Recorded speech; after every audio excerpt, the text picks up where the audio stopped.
Ay, oo, yan yung kasunod natin kanina. My God. Dahan-dahan lang naman siya. Nagmistulang na yuping lata ang tricycle na ito sa kabaan ng Sitio Calubas, Barangay Camp 4, Tuba Benguet noong linggo, May 31. Sa kuhang video ng isang netizen, kita pa ang sakay ng tricycle at ang basag din na pick-up sa harapan nito. Ang mga ito sangkot sa isang vehicular traffic incident sa lugar. Kwento ng barangay, pauwi na mula Rosario, La Union ang mga lulan ng tricycle at pababa naman ng Baguio ang pick-up nang mangyari ang insidente. Sinabat niya yung tanga. Tapakas siya kumandihilas ko. Abay nga, pasang atmat niya tricycle. Abay nga dito yung nagna.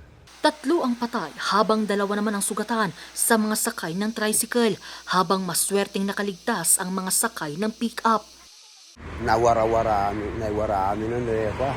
Pasayros niya tricycle. Dahil tante kagrabihan nun. Okay lang dagigay pamata, medyo slight injury. Dahil talang ada tinatay niya. Sa lakas ng impact ng pangbangga ng isang SUV dito sa tricycle na ito, humiwalay ang sidecar mula sa motorsiklo. Pero ilang metro lamang ang layo, makikita natin doon yung mga basag na mga salamin mula sa tricycle na ito. Senyales na maaaring lumipad pa itong tricycle ng banggain ng SUV. Sinubukan naman ng news team na kunan ng pahayag ang Tubay MPS pero tumanggi muna silang magbigay ng anumang detalye habang nagpapatuloy ang investigasyon. Samantala, nakalaya naman ang driver ng pick-up matapos idaan na lamang sa areglo ang nangyaring insidente. Angel Arquero para sa Nation on the Move.